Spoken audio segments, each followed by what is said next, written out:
Quels sont les facteurs responsables des carences alimentaires? Si tu es à la recherche d'astuces pour prendre soin de toi, tu es tombé sur la bonne chaîne. Une carence, c'est la diminution ou l'absence d'éléments indispensables à la nutrition. Ces principaux éléments, ce sont les vitamines et les minéraux qui sont en toute petite quantité dans notre corps, mais qui sont vraiment très importants. Ces éléments sont aussi appelés micronutriments, à ne pas confondre avec les macronutriments. En général, on les retrouve dans une alimentation qui est riche et qui varie. Les principales carences sont en fer, en zinc, en magnésium, en calcium et avec les vitamines du groupe A, B et D. Les raisons pour lesquelles on est souvent carencé, elles sont assez variées et la première, c'est parce que le corps ne les fabrique pas. Donc il est vraiment important de lui en apporter et ça passe souvent par l'alimentation, mais on peut aussi passer par d'autres sources, par exemple pour la vitamine D, s'exposer au soleil favorise cette production-là. Parfois on apporte ces fameux micronutriments, mais le corps n'arrive pas à les absorber. Ça vient souvent des intestins qui sont poreux, c'est-à-dire qu'ils n'arrivent plus trop à sectionner ce qui est bon et ce qui est pas bon, et souvent justement on n'a pas les quantités suffisantes. Une vidéo à ce sujet, je te la mets ici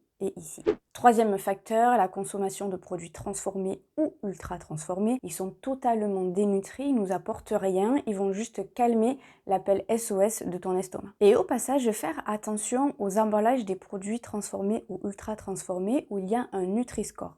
Ce n'est pas parce que le Nutri-Score est de A ou de B que c'est vraiment un produit sain. Le Nutri-Score, il comptabilise pas ni les vitamines ni les minéraux. Lui, il se contente surtout de nous indiquer le taux de sucre, de gras et de sel. Quatrième et dernier facteur essentiel, c'est la baisse de la qualité nutritive de nos fruits et de nos légumes. En demandant plus de rentabilité, en demandant plus de production et d'aller de plus en plus vite, les fruits et les légumes ont connu des croisements.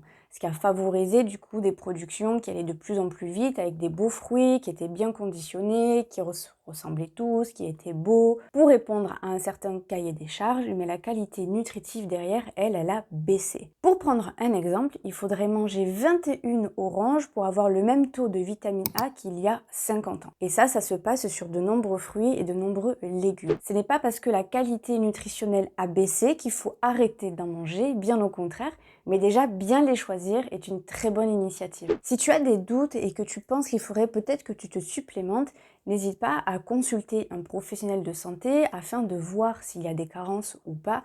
Et surtout, on ne se supplémente pas tout seul. C'est pas parce que c'est en vente libre aussi que c'est sans danger. J'espère que tu y vois plus clair. Si tu as des questions, n'hésite pas en commentaire ou sur mon compte Instagram qui est juste là. Sur ce, je te dis à la prochaine.